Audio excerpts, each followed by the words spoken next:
ప్రవేశకృష్ణావన ప్రేమైన మీ అందరికీ ఉదయకాల శుభములు. గొప్ప కార్యములు, కఠిన బాధలు కలగజేసిన వాడే మరలా బ్రతికించేవాడు. గొప్ప కార్యములు చేసిన దేవ, నీతో సాటి అయిన వాడెవడు? అనేకమైన కఠిన బాధలు మాకు కలుగజేసిన వాడా, నీవు మరలా మమ్మను బ్రతికించేదావు. కీర్తనకారుడు 71:19 విధంగా మాట్లాడాడు దావీదు భక్తుడు. మరి నూతన సంవత్సరంలోనికి మనం ఇంకా కొన్ని గంటల్లో ప్రవేశిస్తున్నాం. మనల్ని ప్రవేశించడానికి దేవుడు తన కృపను ఉపయోగించాడు. 2025 సంవత్సరం గడిచిపోతుంది. మన జీవితాలలో అనేకమైన గొప్ప కార్యములు దేవుడు చేసి ఉన్నాడు. దానితో పాటు కఠిన బాధలు కూడా కలగజేసిన వాడే.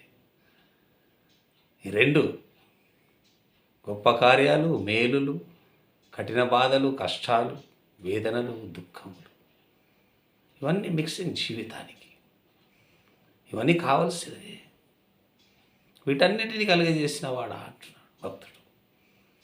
ఇవన్నీ మాకు కలగజేసిన వాడా. అనేకమైన కఠిన బాధలు అయినా మనల్ని బ్రతికించాడు.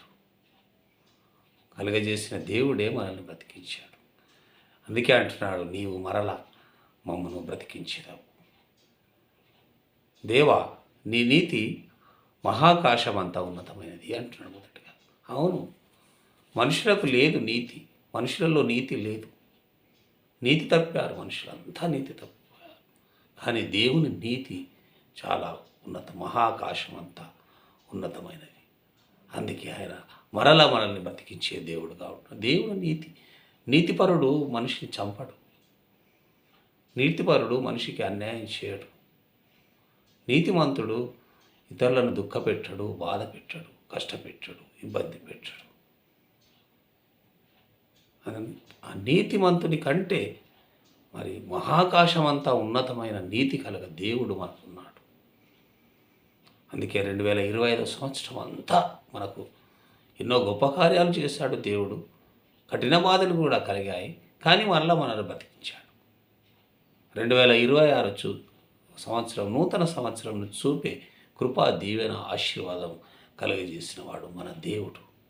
అందుకే ఆయన అంటున్నాడు, దేవా, నీ నీతి మహాకాశమంతా ఉన్నతమైనది.